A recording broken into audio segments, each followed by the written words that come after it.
Good morning, everyone. I'm checking in, seeing if you can hear me. I'm looking at Rick there in Philly. Yes, you can hear me, Rick. Great. Good to see you all. Things are hopping here on this planet Earth. I don't think there's any denying it. There's amazing, really infinite opportunities being offered to us every day to love bigger and bolder, to let go even more than you imagined you were capable. And so today we're going to be focusing on point 4 in the Lojong slogans that are a little bit of pith advice about how to conduct ourselves. We talked about it a little bit this Tuesday. We're going to review it again. And because I'm a really, truly non-denominational mind, I thought we'd pick some of the pith instructions from a whole other tradition this morning, just so that you can see that all spiritual paths really amazingly and beautifully speak the same truths when we pay attention. And so this is from Corinthians, one of my favorite passages in the Bible. And take a look at it. I'm going to ask 4 people to read those paragraphs. So take a look at them. And we'll do that in a minute. We're just gathering folks, which I love seeing. And then we'll begin. We're going to wait just a few minutes. But while we're waiting, I'm going to just do a little bit of checking in on chat, make sure we're okay there. Looks pretty good so far.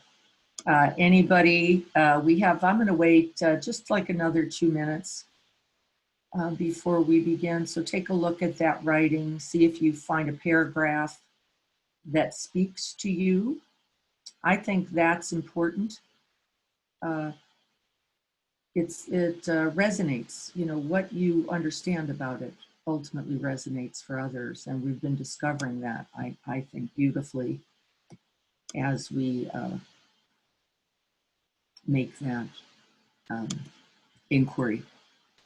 Am I understanding something about this? And is there something about this that I can offer in the reading?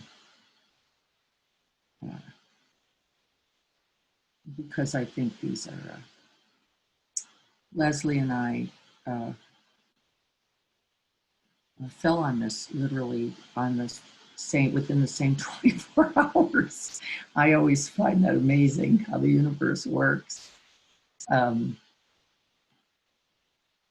In a talk, I actually have heard it, of course, many times before, but the place where I had first had a really sense of its beautiful meaning was from Ram Dass, and she found a YouTube video with that in it as well. Diana, can you move it up a little bit so we can read the beyond the 3rd paragraph, please? Yeah. Let me see if I can just there's a way to kind of just redo the whole thing. Let me see if I can do that.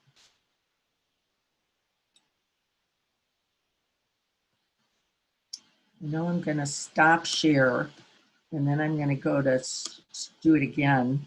Let's see if it helps. Is that any more available?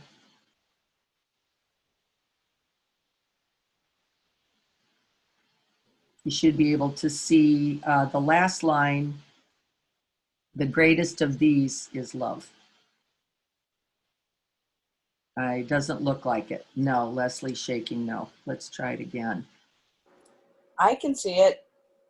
So some of you can.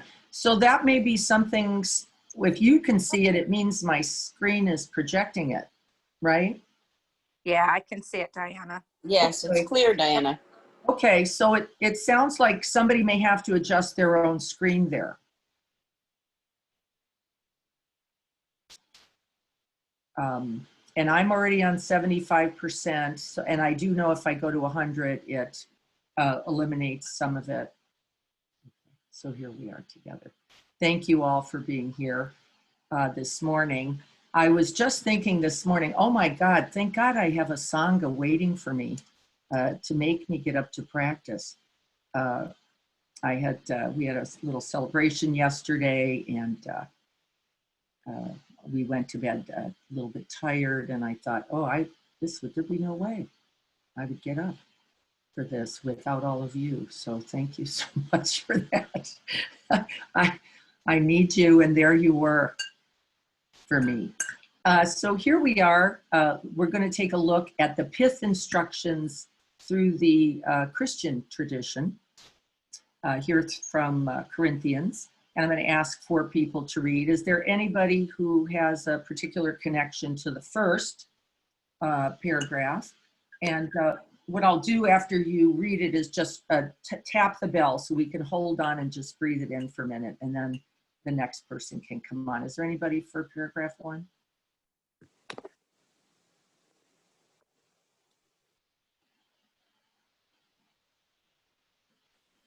And I'll read it.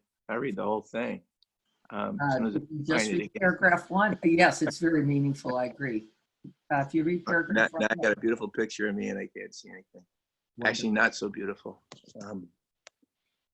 There we are. Thank you. Anyway, readers, the greatest gift, Corinthians.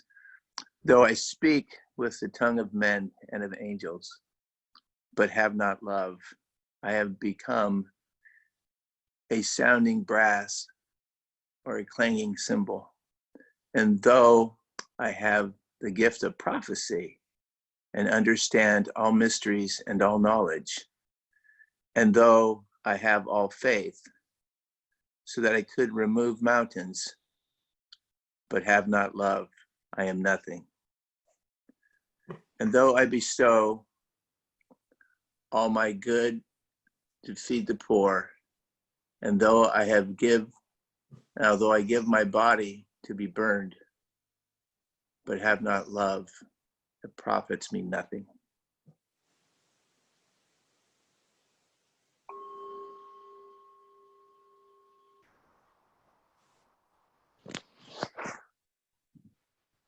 Love suffers long and is kind.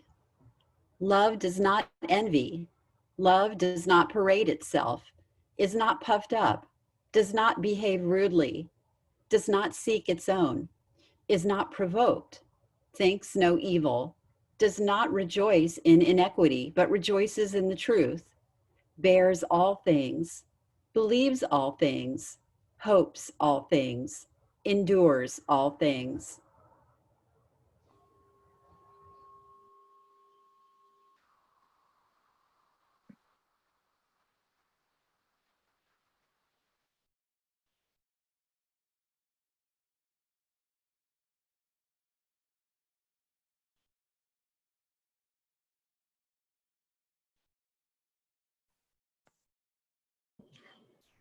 Love never fails, but whether there are prophecies, they will fail. Whether there are tongues, they will cease. Whether there is knowledge, it will vanish away. For we know in part, and we prophesy in part. But when that which is perfect has come, then that which is in part will be done away.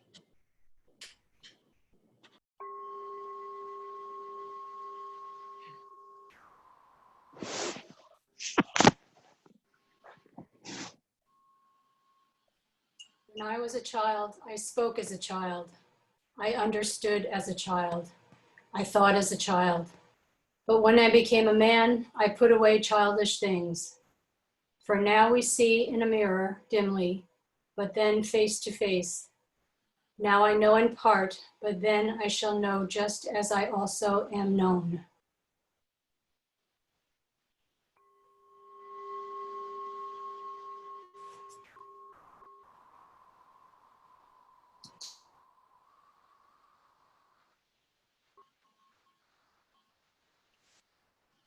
And now abide faith, hope, love, these three, but the greatest of these is love.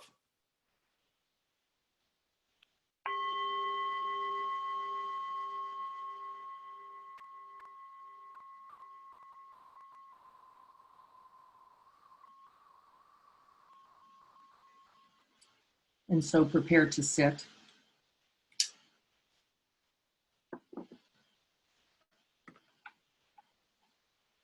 Finding a comfortable and supported posture, one that invites an awakened heart mind, a joyful demeanor, recognizing the truth of the preciousness of this human life,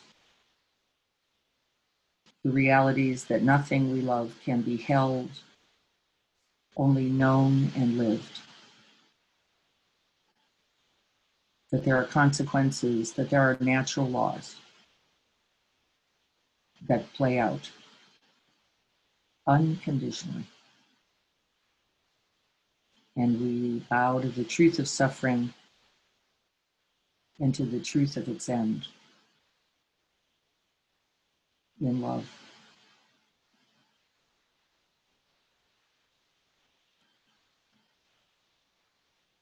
Turning the mind towards the awareness of this body sitting here. Feeling that energetic flutter of the truth of these beautiful instructions.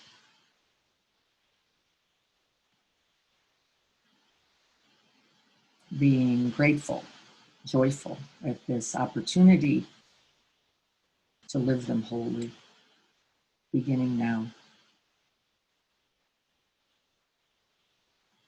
May we offer all the merits, all the blessings, all the joy, all the benefits of this practice today, to the end of suffering and the realization of happiness and freedom. May we do so wholeheartedly for our benefit and the benefit of all beings. May we omit none. May we offer this without exception.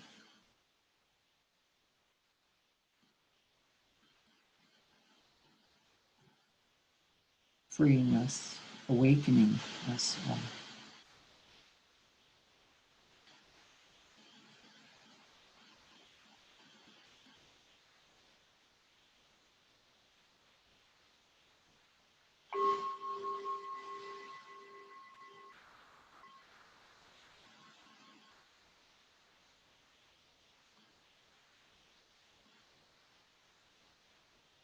Let's begin together by taking a deep, big in-breath, breathing in. And on the out-breath, breathing all the way down to the feet. And then beyond the feet into the earth. Feeling its stability and support. Feeling how it offers itself completely. The refuge of this body and this earth. Joined here.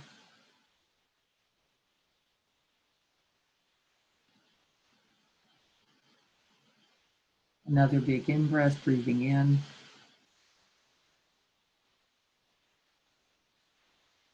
Breathing out. Beginning to settle the body by settling the mind into awareness of this body, the first foundation of mindfulness. Knowing this body as this body. And breathing down once again gently into the feet.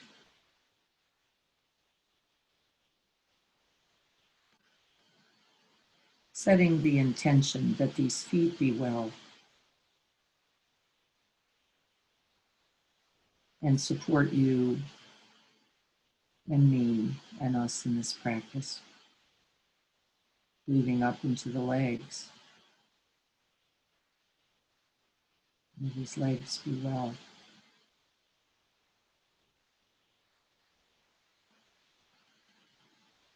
Breathing then into the hips. Softening the upper body, letting it connect just a little bit more into the hips. Feeling the rise of the upper body as we move up from the base of the spine, up the back, up and out the top of the crown of the head. Wakeful, energized, inspired. Let the in-breath move us upward and open. May we come down with the next out-breath into the front of the body, softening.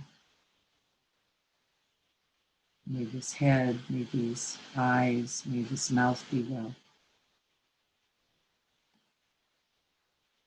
Softening, relaxing. May this throat be open, speaking only the truth.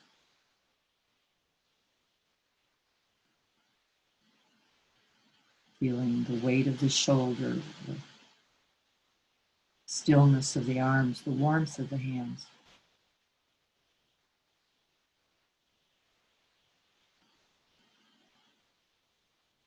Abiding in love.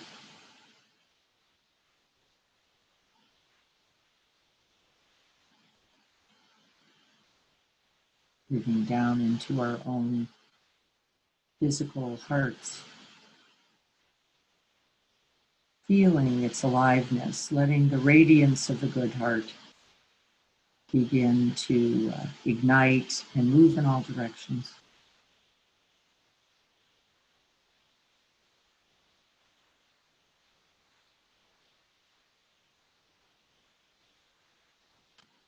Beginning by awakening you, enlivening you, embodying love in you. And quickly we realize that there's nothing to do, it's only to get out of the way. What is true is already true, already exists.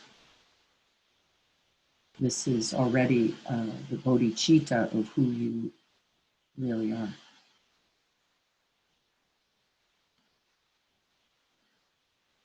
And we smile, and we relax, we settle back, and we find a place somewhere within that breastscape. The chest, the diaphragm, or the belly,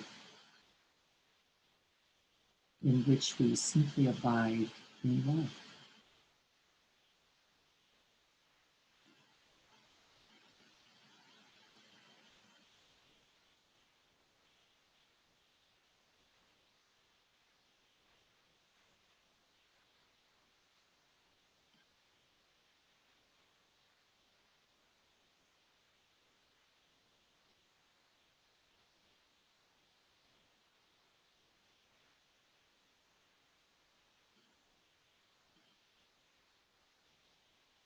Just becoming aware of the breath as it moves effortlessly, easefully throughout the body.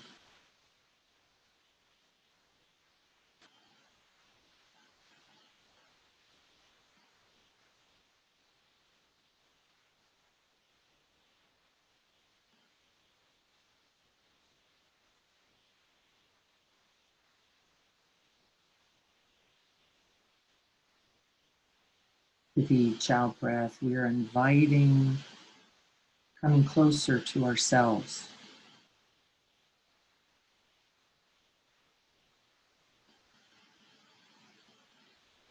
Letting go of all that ego fixating, ego gripping, believing or perceiving that we need to be anything else than this open heart resting in this softened body.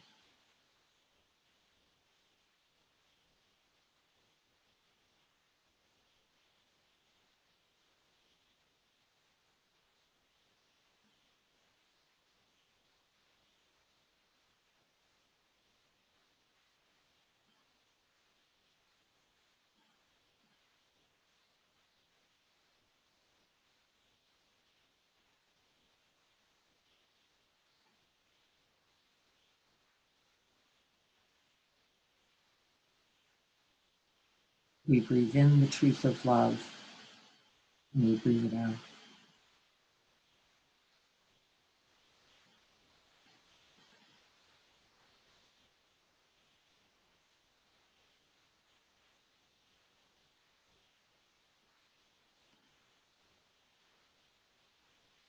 This may feel like connection. It may feel like awareness.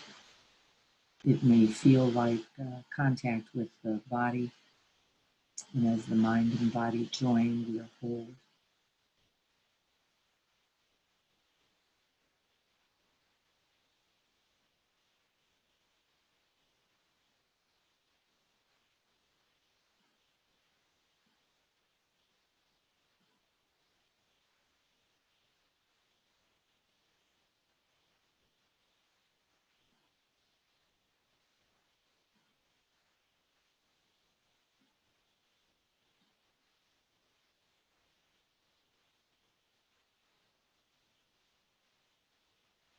Can we remember this as the most sacred act and commit ourselves to it every day?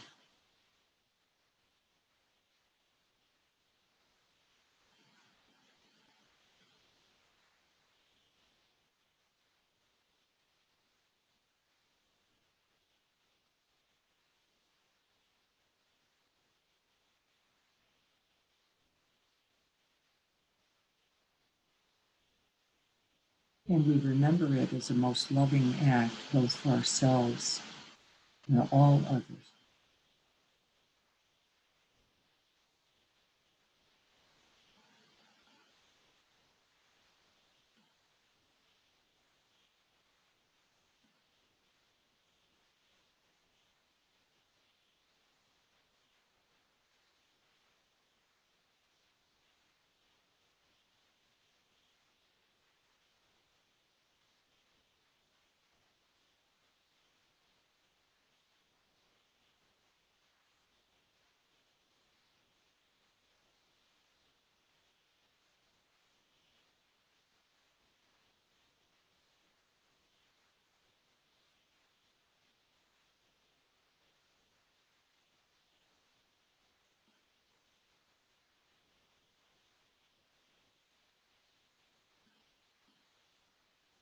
And no matter where the mind goes, there is love itself to come home to.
And as the mind settles, we remember.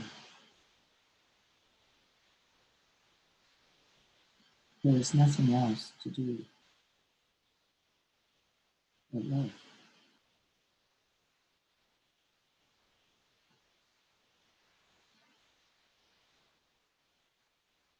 And we commit ourselves completely to breathe again.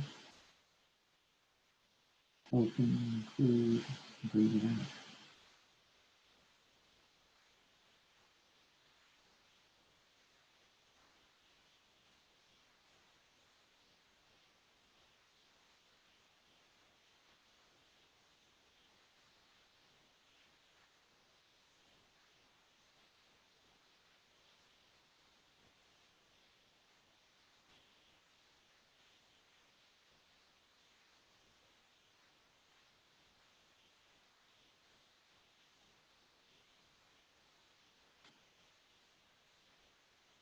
And this love is so big, it fills the body, it fills the heart, it fills the mind.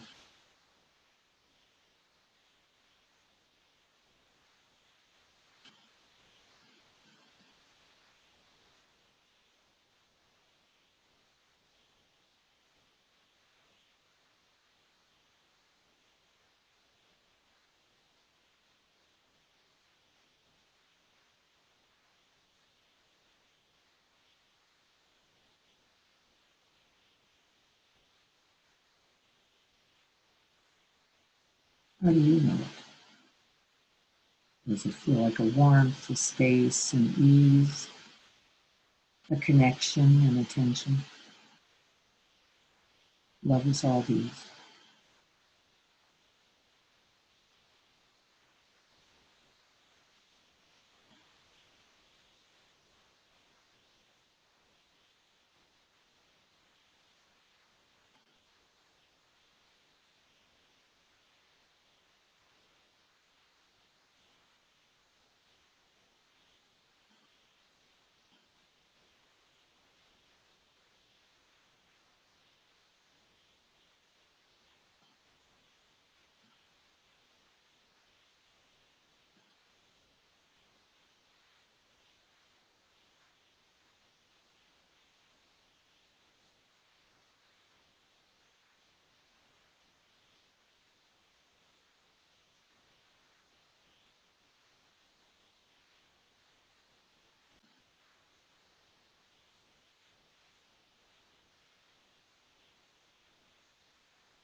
Can we rest in the loving presence, offering it first to ourselves?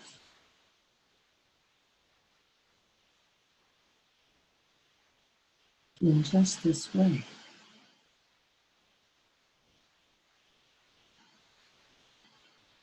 this being with, breathing with, and opening.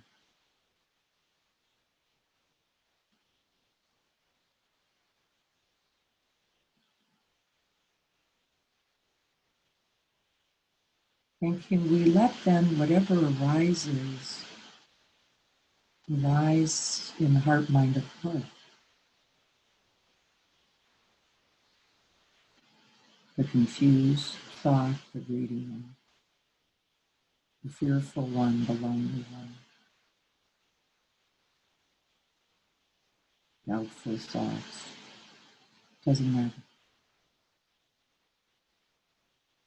We simply let the thought appear and rise in that vast open space of loving presence.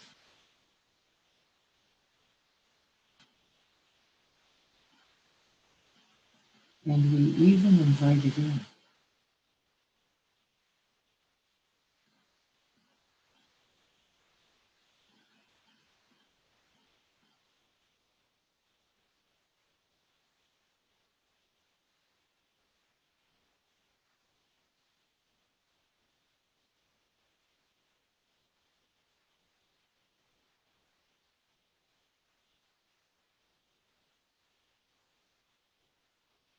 And we say welcome, no matter the pleasant or unpleasantness of the thought. Welcome.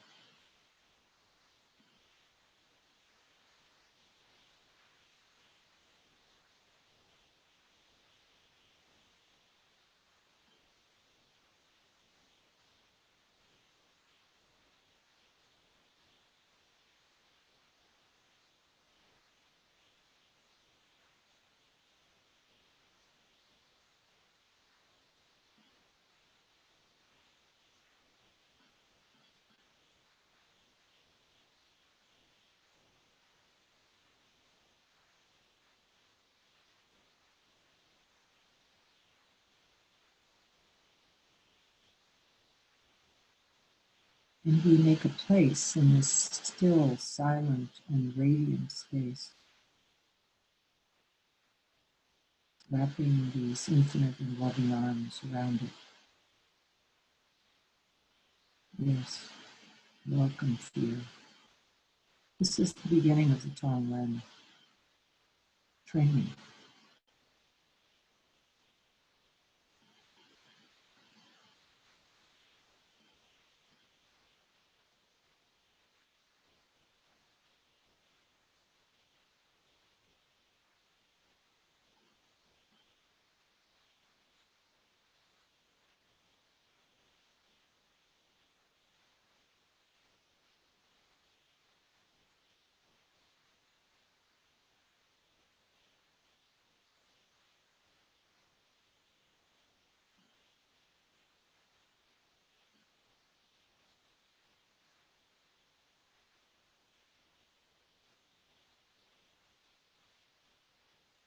And since we're training on the medium of the breath, whatever object arises, we make contact, we recognize it, and we breathe it directly in into that heart of bodhicitta.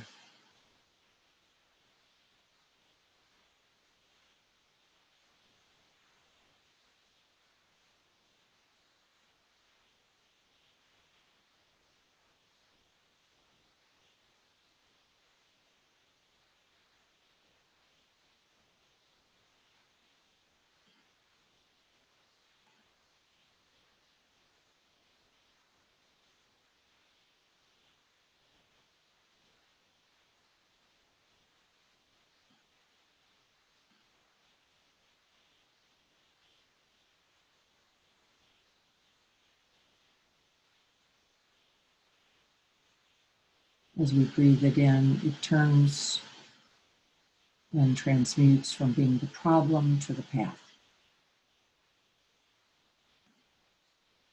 This too belongs. This too has a place. And we allow and open and include by that very breathing in.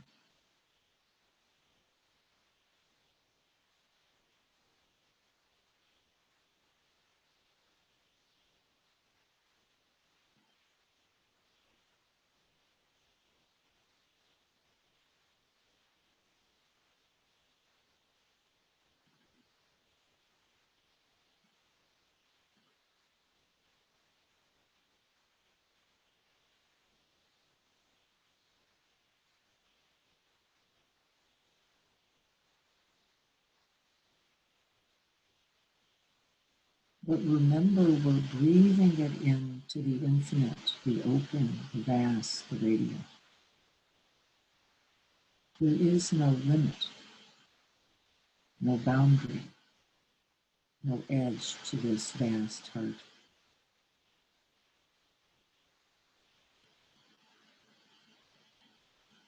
Only room and space, only love and embrace.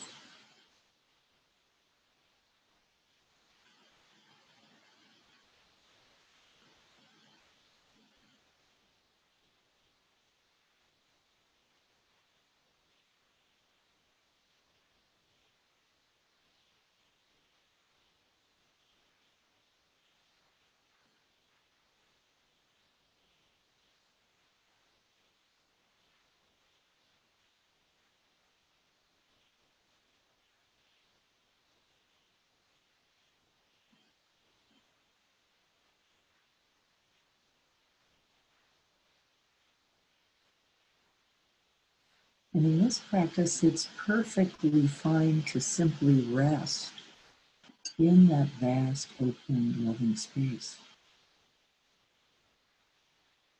You'll notice there are times when the practice work of breathing in is important and useful, and times when just resting in the open space is exactly the right practice. See how you notice one comes and then the other.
And as we stabilize in this loving presence, we can then turn towards the challenges, the difficulty as a part of the training. And so you might choose to recollect challenging moment in the last few days. It may not be in an interaction. It may be the challenge with your own countenance, with your own mind. These lonely thoughts, these aggressive thoughts, these greedy thoughts, this not wanting, wanting mind. And turning towards it and opening.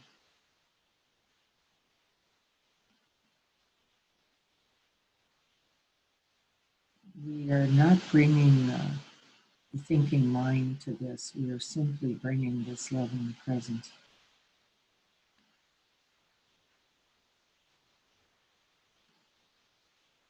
There is no right and wrong, good or bad here. There's just the opening.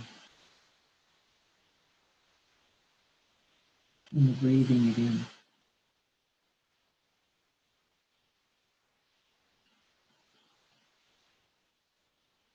The definition of a problem is something we have kept separate,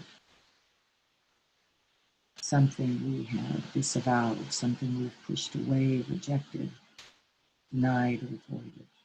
And this is the antidote. We turn towards it, we open and embrace. We breathe it in, changing both it and us completely.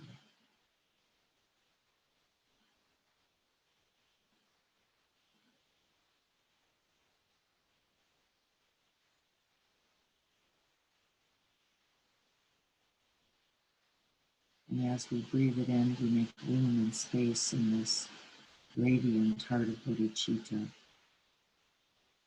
And we simply let it be a coal in the fire of that radiant love. And we let it burn bright.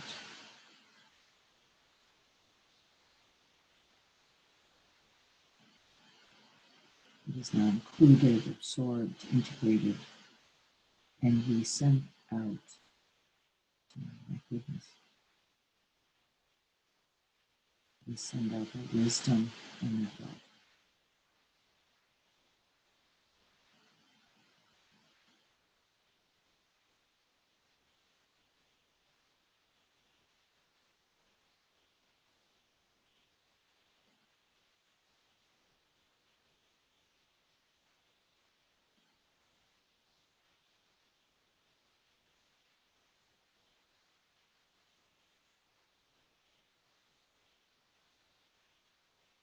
And as we send it out, of course, moving it through our own bodies, we send it out with that wish. May this end suffering for all beings. May it be a benefit.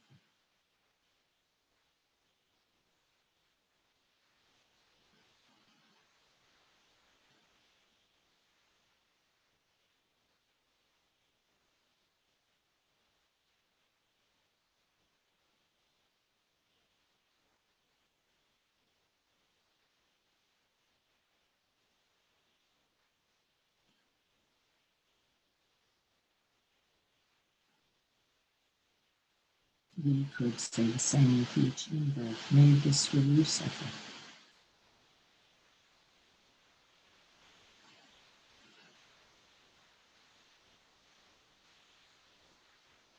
And the in-breath and the out-breath may be a benefit.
No matter where we are, no matter what our circumstance, this is the training and the practice.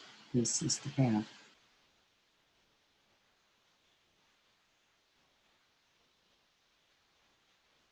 With each in-breath, may I take on and relieve suffering.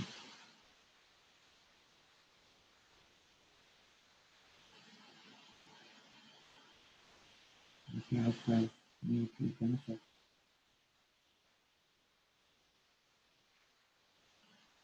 May I send out whatever is of benefit, of use, and needed.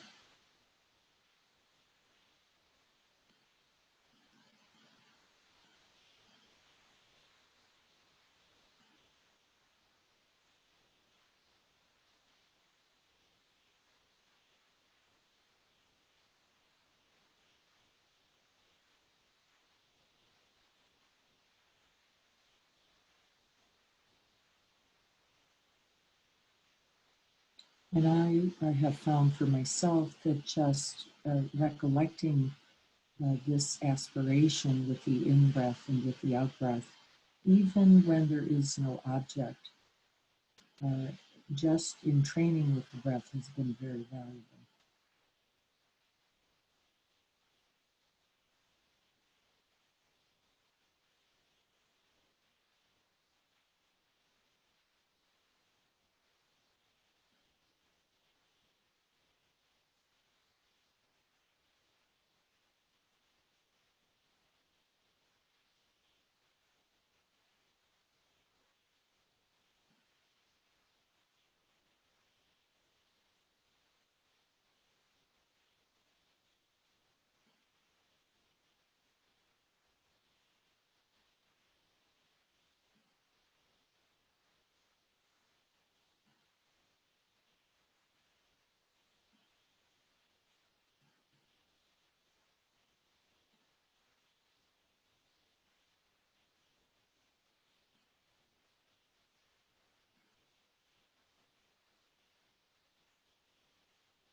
And remember when the mind becomes weary, when you'll know when that is, rather than move into distraction, you'll simply come back to rest using the guardrail of the out breath, just resting there and then resting from the end of the out breath out into that open space. Boundless, vast, radiant quality of heart mind.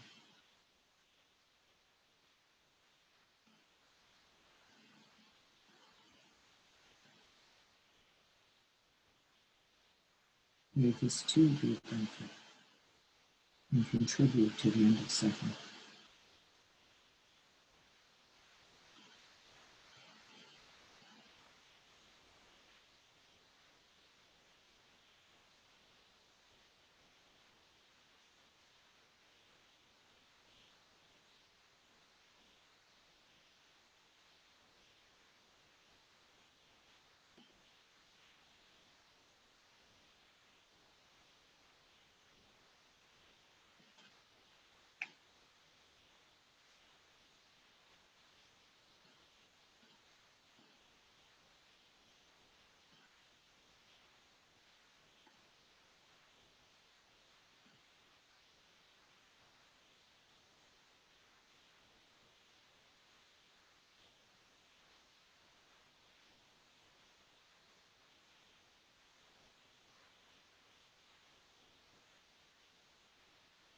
Imagine feeling more love from someone than you have ever known.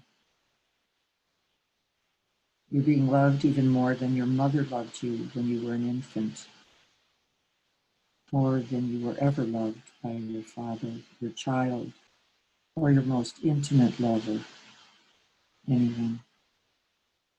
This lover doesn't need anything from you, isn't looking for personal gratification, and only wants complete fulfillment.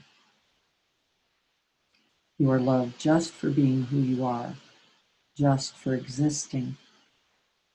You don't have to do anything to earn it. Your shortcomings, your lack of self-esteem, physical perfection, or social and economic success, none of that matters. No one can take this love from you, and it will always be. Imagine that being in this love is like relaxing endlessly in a warm bath that surrounds and supports you every moment, so that every thought and feeling is permeated by this love. You feel as though you are dissolving yourself into love. This love is actually part of you. It is always flowing in and through you. It's like the subatomic texture of the universe, the dark matter that connects everything. Within stillness and silence, love pervades.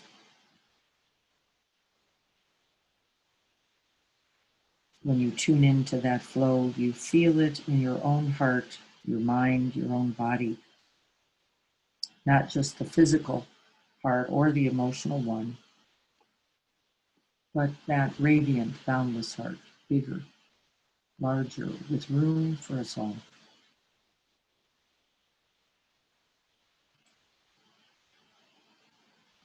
It is in this place that we say, I am, and then abide, faith, hope, love, these three, but the greatest of these is always love.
I'm going to see if I can't switch us a little bit to another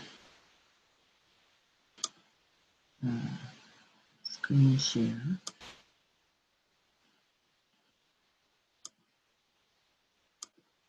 Let's see how this works. Can anyone see the 0.5? Yeah, great, thank you. So we're going to just talk for a moment about 0.5. In Tuesday's teaching, one of the recommendations was that we write something on a card, and I'll show you mine. I actually had a couple because one was not sufficient for me. Plus I put things down and then can't find them. This is one of mine. And this was actually written by my brother, and I'll read it to you. This was written by my brother to me as a note the day he left my house and would never return. He left following a holiday, and we had a most beautiful time together. And we would never be back here in California together. He would die before that possibility. And this is what he wrote. Life is full of a million moments. Thanks so much for these few. love your bro, Nick. My brother's name is Michael. And I carried this as the Lojong reminder, because what are we always reminding ourselves of? This love, this loving presence, this capacity to open, even in the face of illness and death. Right here it is. And so that was one of mine. I carried this. And this is as much a Lojong slogan, isn't it? It isn't exactly the 59 slogans as offered to us by Jam Gong in the book, The Great Awakening. But every time I read it, it opens me. Every time. And so I was asking you to find a few words that would invite that kind of opening for you. Thank you for these few moments that we have had together and how we remember this. So we'll talk about that for you in a moment. But I want to use the Great Awakening book. This is one that the I think is one of the most, the simplest and also one of the best around these Lojong slogans. And I'll offer the reference again to you. But I want us to look for a moment at these 5 evaluations. How to know if you're moving in the right direction is what I would say about this point 5. How to know, am I going in the right direction? And there's only a couple slogans, but I think they're all dramatically valuable. So I want to review them again. All Dharma agrees at one point. All Buddhist teachings are about lessening the ego, lessening one's self-absorption, lessening one's ego fixation, that this is the whole point of all training throughout all time. And that that's what needs to happen. Not that we need to become more loving, because it is already the essence of our true nature to be that. We don't have to try to be that. We have to lessen then all of the distraction, all of the way the mind gets caught in the tasking and in the doing and in the, and what does this little note say? The last note written. It wasn't about all the doing, was it? It was about these few moments together. And what that means, and what that means is everything, right? That's what we know. It means everything. And so this is where all dharmas converge to the one point. And the point is what? Recognize, see the way to the truth of suffering, which is all of that. Gotta be, gotta have it, it's gotta be, you've gotta be, it's gotta be. And isn't the world a constant reminder? However you thought it should be, it ain't gonna go that way. So how do we be with, breathe with, contribute?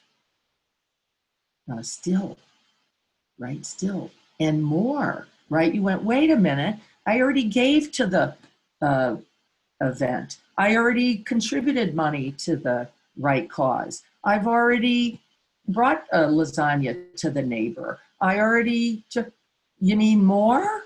And now we've got the fires and we've got these people with this is too much. Don't we all think? This is too much. No, this is life. And we breathe it in. And we breathe that in. And we say, with this breath, may I reduce this suffering, right? And I send out that wish. And the wish itself, says the training, the wish itself must be there for what? An ultimate action, for the right speech, for the right, whatever it is we then do. And so the training, they say, is you can just sit there and breathe in saying, may I take in whatever distress there is, may I send out relief.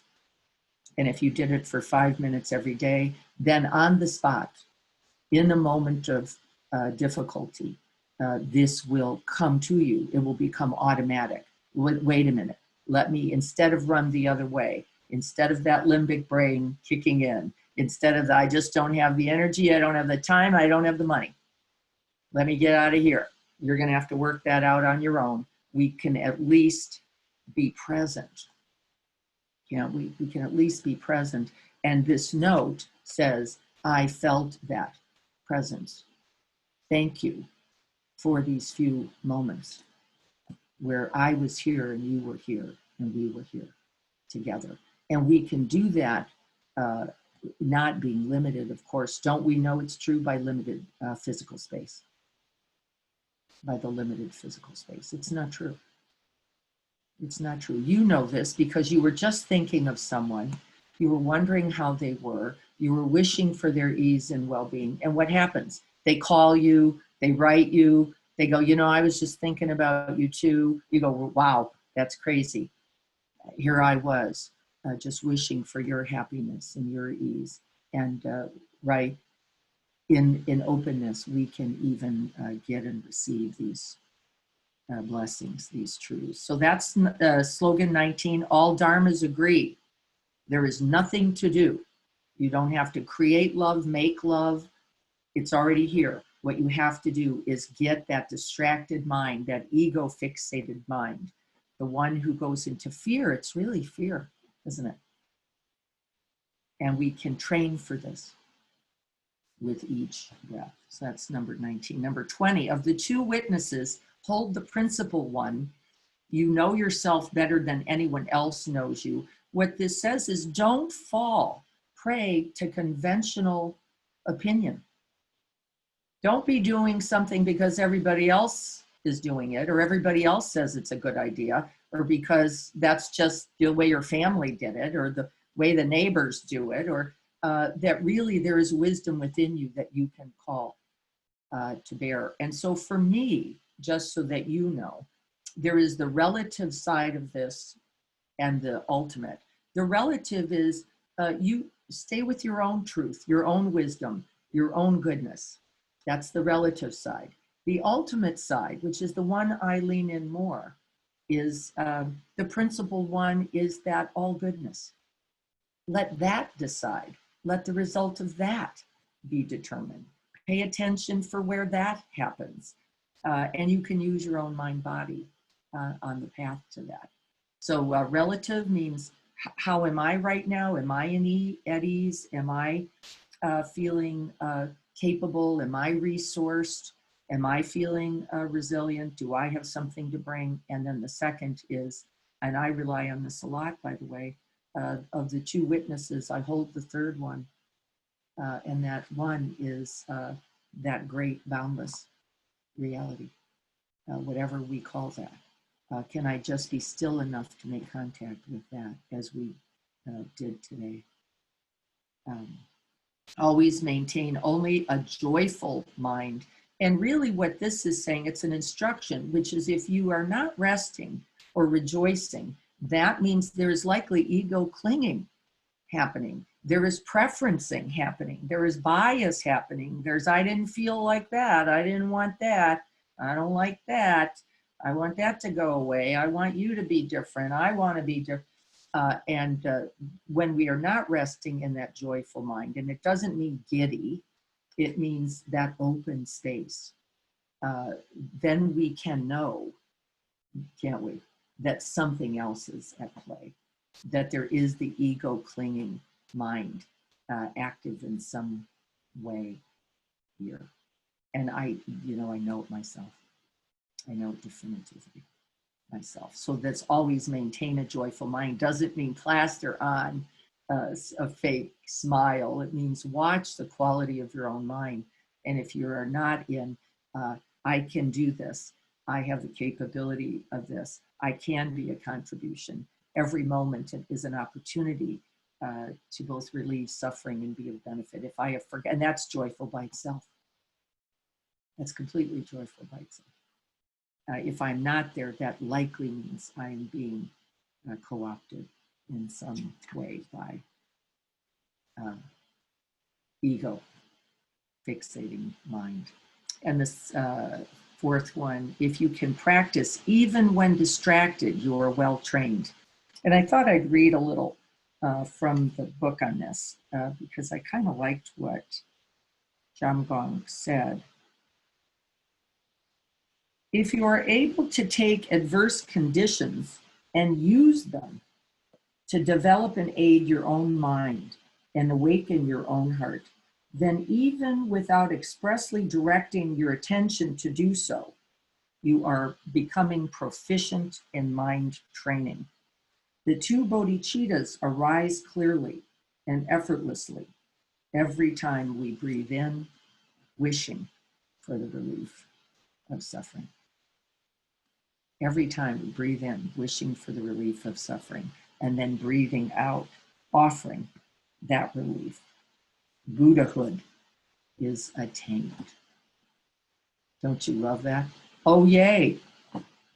Right there on the spot. Buddhahood is attained.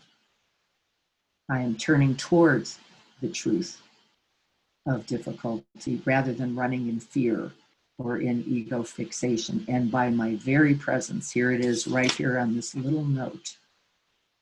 Here it is. It makes all the difference. And it does. It makes all the difference. Okay, so here's the instruction. Find that phrase for yourself. And you heard mine because I said it during the practice.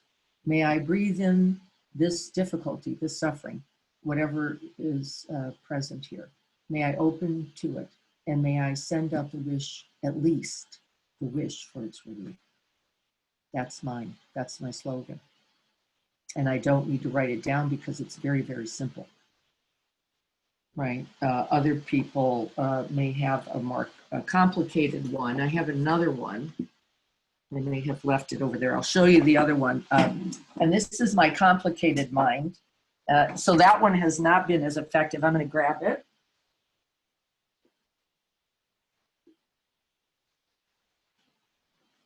I have this sitting on my desk, and I have not been able to use this one as effectively.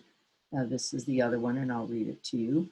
And this sits on my desk. It says, I am never without the precious gift of loving presence. I am never without the precious gift of loving presence. I can't remember that one. It's great. It sits there. But I don't know. I just can't, it's too many words. I don't know what it is. I can't remember it. What I can remember is, can I breathe this in? Can I send something out? I can do that. And I believe you can do that too. And since I've been training in this now for 25 years, if the too many words aren't working that well for me, they are very not likely to work too well for you unless you practice reciting it every day. That just has to become the path.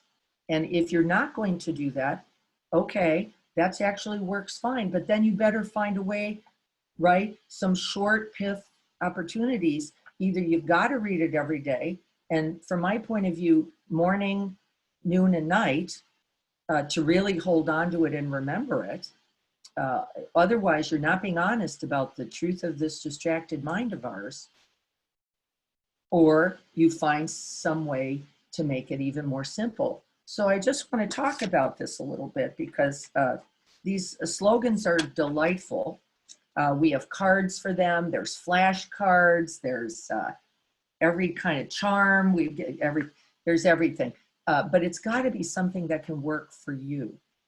And again, what I have noticed now, as I have continued to train with this for these several weeks with you, I'm noticing that I can make contact with my breath. I can actually open and say, may I relieve whatever suffering is here. May I breathe it in for myself and all beings, can sometimes get added, not always. And can I send out the wish for its relief? May whatever happens next, may I send out something that can be of benefit. Okay, gang, let me know how it is for you. Chat, you can try chat for the conversation. You can come online and say hello. It would be wonderful to say hello to you too. Let me know how you see this training as being able to work for you. What do you need? What are you noticing about your own heart mind and its tendencies and what needs to happen? Yes, Cindy, I'll share what I wrote at the end. How's it working? Hi,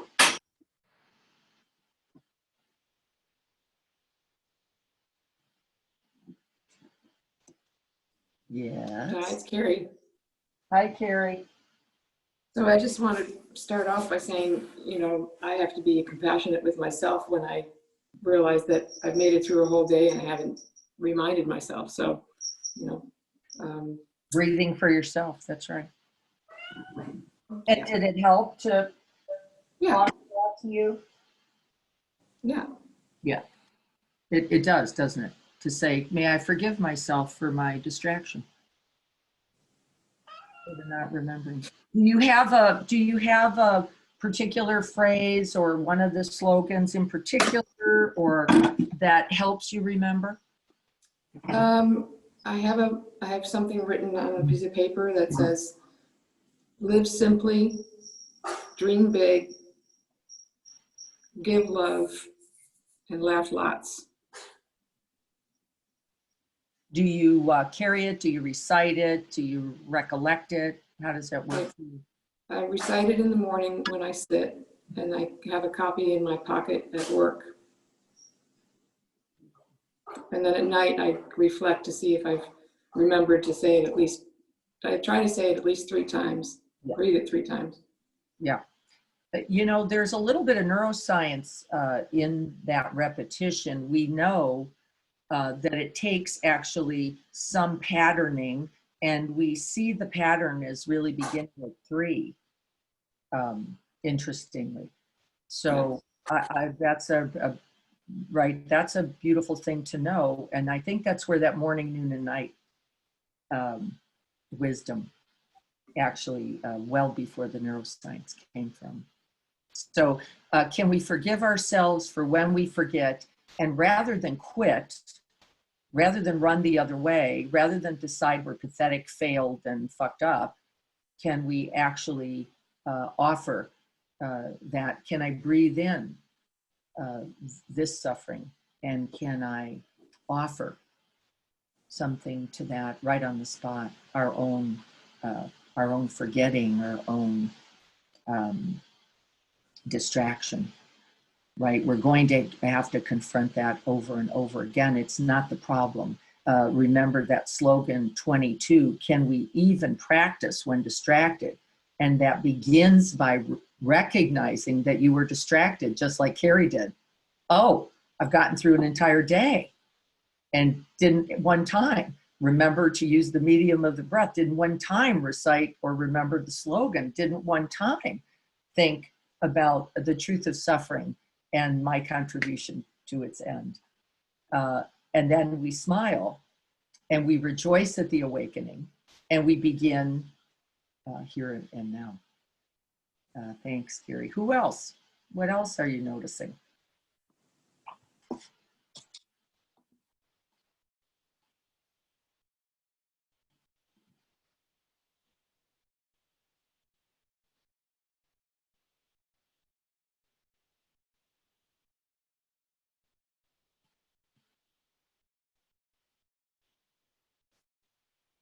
Check chat to see if there's anybody there. Yes, yes. Even this moment of difficulty, Andy is saying, is a blessing and can be filled with love. Right? Everything. There is nothing too difficult, too horrible, that in which we cannot offer some contribution by acknowledgement, acceptance, allowing, and the wish for contributing to its relief, whatever that is. Has anybody been able to catch it. Yeah. Hi there.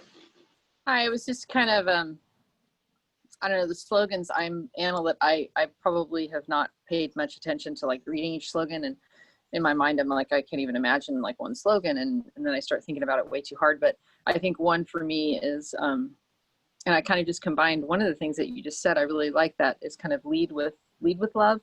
And I don't even know if that's a slogan or if it's the right slogan or whatever, but I think that whenever I'm in a situation and I kind of I drew a picture on my little paper, ego bad, love good, just kind of basic stuff, right? So just a great example, my 15-year-old, I've asked him like 80 times 10 to maybe tidy up his room to make it easier for the person who cleans our home to do his room as a sign of respect and taking care. And he just refuses to do it. And yesterday I could just feel as we were about to leave, and I walked in and he was laying on his bed in class on his, phone, and everything around his room was just a complete pigsty. I just felt my ego part just like, oh my God, I thought I was going to rip him apart. And I really just said to myself, I just breathe and I just lead with love, stay calm, stay calm, stay calm. And it was just it's interesting that when I'm able to kind of put that in my head and breathe through it, the outcome is just so much more peaceful. The room didn't really get cleaned up as I wanted it, but he heard me much more than just the bad. I don't know. So I did lead with love. I did add lead with loving presence, because I think that I'm definitely a person who comes in and is known to like just take care of shit. And sometimes it's great to just step back and just hear stuff.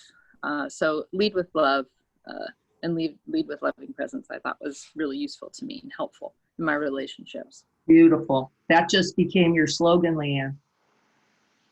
There's yours. There it is. Lead with loving presence.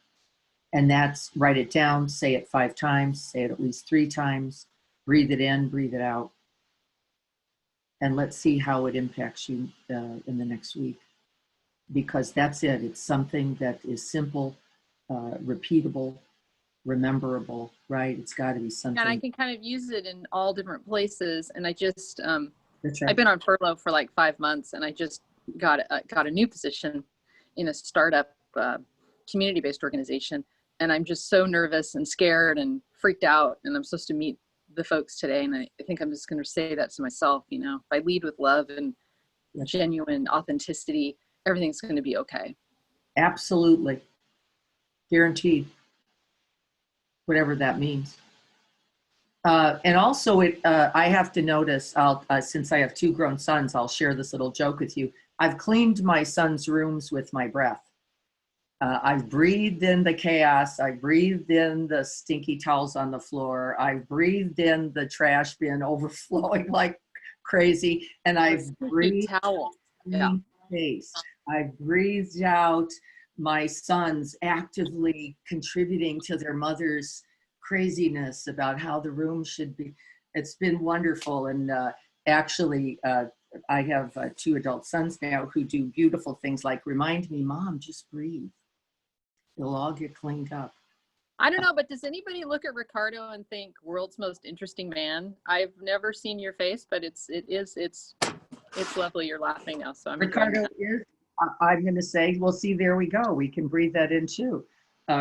I would agree with you. So this is awesome because, I'm from Southwest Philly. I grew up in the fucking hood and with immigrant third world parents that raised with the iron fist. And I wish I need to get a recording of this and send it to my mom. Because my mom did not lead with motherfucking love. She led with the wooden spoon. And I tell you, my room was spick and motherfucking span. So God bless hippie parents like you that found some Buddhism. Yeah, it's a constant conflict in our house. I did a lot of breathing. I don't know what else I did, but I did a lot of breathing. By the way, this is for Leanne specifically, but we will all smile. My sons are healthy, functional, happy, and actually have very clean spaces. So look at that. Evidently it worked because they definitely weren't doing it when they lived here. That loving presence. and just the stillness of it and the love of it, and my knowing that, of course, my sons are not their room, and my sons are not that. Then we could actually problem solve, by the way. And my youngest, who's an accountant now, by the way, said lovingly in return to me one day, to continue on this metaphor for a moment, you know, Mom, I think I'd just rather pay someone now that I'm working to actually clean it so that you feel some ease, which was very loving. And by the way, we didn't do that. We didn't do that. The offer was everything. There he was breathing it out. I don't want your distress. I don't want you to be crazy about these towels.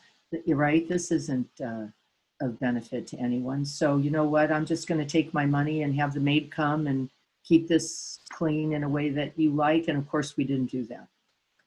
The very offer was everything.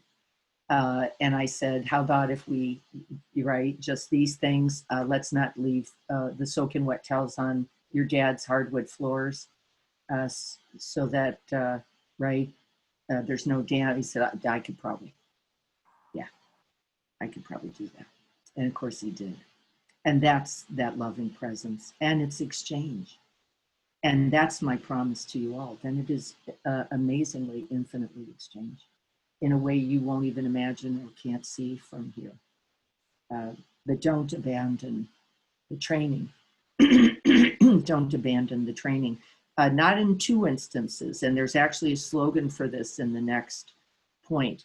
It says, do not abandon the trainings when you have goofed it up, and do not abandon the training when someone else has goofed it up. Right? Even when you didn't get the result you wanted, even when your parents weren't good breathers, even when they didn't have Buddhism, right? We don't abandon the training then either. So we don't abandon in the two cases, not when I make the mistake and not when you make the mistake. We continue the training even then. And that's that's one of the beautiful slogans in the next. And isn't it right? That's right. We continue. We go, how do I wake up now? How do I enjoy loving presence now? How do I remember the breath and the wishes right now? This is the practice, and this is the training. So what else? We have a few more moments. Anyone else? Ricardo, you want to say something before we do the dedication? Yeah, I just have one question relative to this. So, you know, I went to high school with this Thai guy. I went to this international school, and this guy's Champ is his name. He ended up being like kind of a bad guy, like a playboy, ended up getting into trouble, and he was like a gangster and stuff. And he ended up, you know, finding religion, and he became a Buddhist monk. And for years, like I think for like 15, 20 years, he was a monk and eschewed all the stuff. And I had a conversation with him about what I was getting into the first time I went to practice with you at Quest Haven for a whole week. And he told me to prepare myself for, you know, almost nearly like out of body experiences and visions and all this stuff and powerful stuff that was going to be intense. And afterwards we talked, and he told me that, you know, so I've always suffered with distraction and ADD. And one of the things that became incredibly helpful to me was, you know, he told me, you know, at the monastery, every 15 minutes, a monk rings a bell, and all the monks, no matter what they're doing, if they're doing computer work or if they're doing field work or whatever, they pause and they take 3 deep meditative breaths. And so and I don't know if that's something that's universal to all the monasteries for all the monks in all places, or it was his deal. But what I found is I've always, even though I work in technology, I hate technology, but I'll let my dad buy me an Apple Watch, and I have a little timer that goes off every 15 minutes, like those monks. And I find that it is an incredibly powerful tool, because what I usually end up asking myself, and it was, you know, I basically ask myself in terms of what I'm doing, whether it's mental, physical, or anything, I ask myself, is this useful? Is this who I want to be? Is this what I want to do? Must I have this or do this to be happy in life? And then the final thing is I've always remind myself to be kind to myself, because ultimately I'm an asshole to myself. I mean, almost consistently, and it sucks, you know? And so I think my practice is to learn not to be such a dick to myself. But every 15 minutes when my watch goes off, I've trained myself to be able to pause and ask myself these questions. And it's been very powerful. So, you know, when I hear people say threes or sixes, a friend of mine that's an actor, she tells me that she has to read lines 6 times before she can remember them. And like, so there's all these things. And sometimes I wonder, am I ever going to remember these things? It sounds like it's already happening.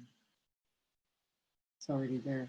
Just that you've constructed this workable way to begin these small moments of kindness and love with repetition and remembering throughout the day. Yes, it says it all makes everything different already, and it can only grow.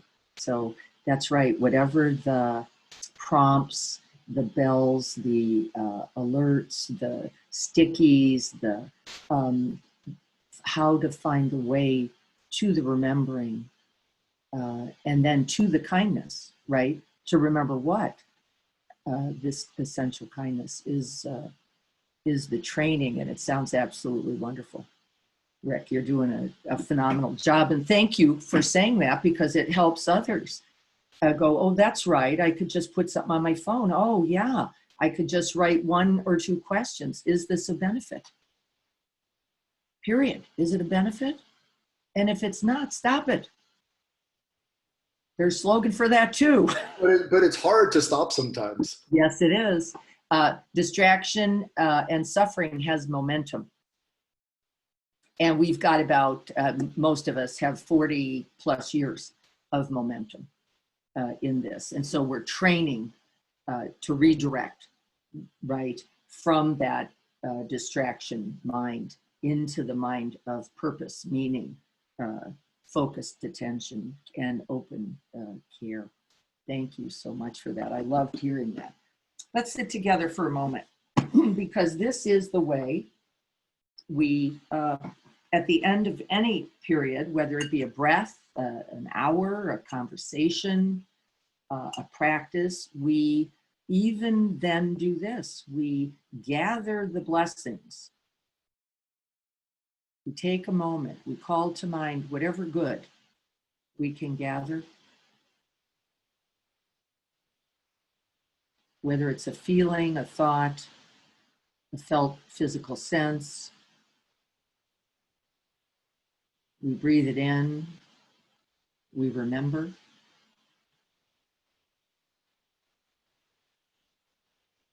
And then we dedicate it. We offer the merits, the blessings, the benefits, all good that has come from this time together. We gather it in its heap, and we offer it to the end of suffering and the wish for true happiness and freedom. We begin with ourselves always. And from that embodied goodness, there is only good to come. May we do so for all beings everywhere, without exception. Without exception, without exception.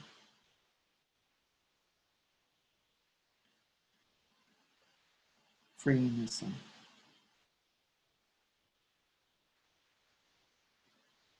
We breathe in. We take in whatever is right here. We distill it to its goodness, and we send it out.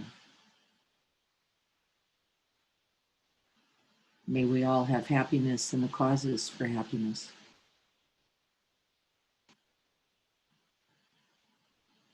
May we all be free from suffering and the causes of suffering.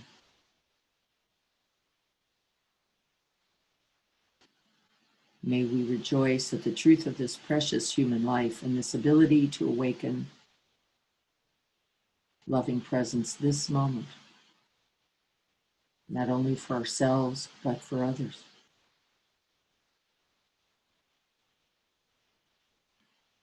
May we rest and dwell in the vast open space of wisdom and compassion, free from all afflictions, all distress, all fears. May this be so, and may our practice today contribute.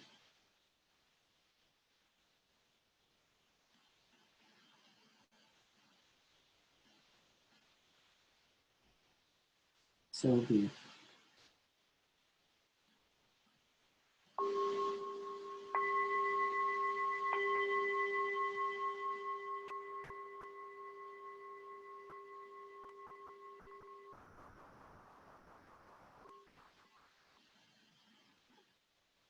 As always, thank you so much for joining me always, and this beautiful, very important Sangha. I'm so grateful for all of you.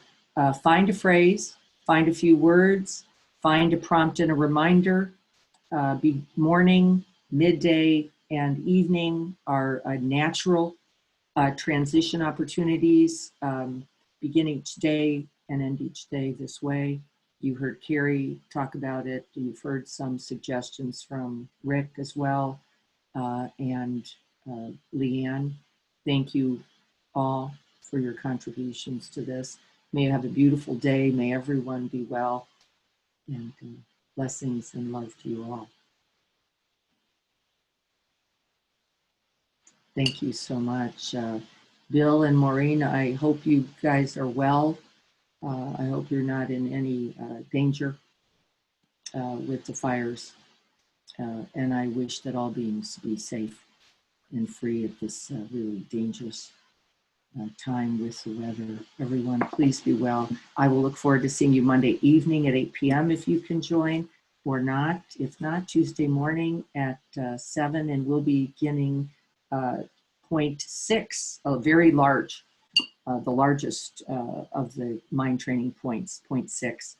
I'll look forward to going over that with you. Blessings to everyone. Be well. Thank you, Diane. Thank you, everyone. You're welcome. Bye-bye. Have a beautiful day. You as well. Take care, everyone. Thank you. Bye-bye. Bye. Thank you, everyone. Have a beautiful weekend and be safe. I'm thinking and praying for you all. I miss you guys. Miss you too, Tanya. Thank you. Thanks, everyone. Good luck, Leanne. Those bedrooms, right? All right, everyone. Have a wonderful, joyful day. Be well.